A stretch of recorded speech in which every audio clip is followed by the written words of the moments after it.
خپل وطن جوړو لنړۍ سره سیال خپل وطن جوړو لنړۍ سره سیال نور سمسو د کتاب ویلو فرهنګ د دودولو او له ښاري سیمو د غوره ګټه اخیستنې په موخه د کابل ښاروالۍ له لوري د سیرت خپرندوی ټولنې په مرسته په پل سوخته سیمه کې د کتاب ویلو نندارتون پرانیستل شو.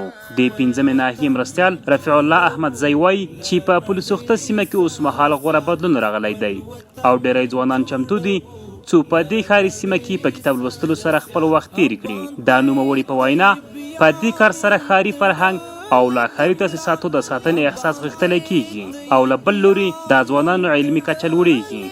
نن د انتشار سیرت د مطبعې سره په همکارۍ موږ د مطالعې دپاره په دې ساحه کې یو کمپاین په لاره واچو تر څو دغه کمپاین درې اهداف دي. لومړی هدف دا ده چې د پل سوخته ساحه پخوا د متعدینو د خوا څخه خلکو په ذهن باندې ډېر منفي تاثیرات لرل.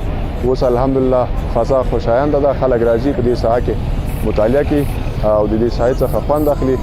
د ځینو وروسته به دغه اثرونه لا دوام مومي انشاءالله او په راتلونکي نږدې کې به د نورو داسې کمپاینونو موږ به تاسې شاهدان اوسو.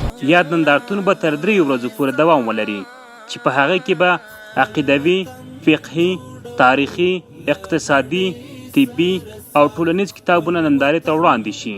کتاب لوستونکي کولی شي کتابونه مطالعه او په مناسب قیمت ترلاسه کړي. وارستیم که هر روز همچون برنامه‌های اجرا شد و دائم این برنامه‌ها جریان داشته باشه که تا جوانای ما رو به اعتیاد و رو به کارهای خلاف نیاورند. ختم حریات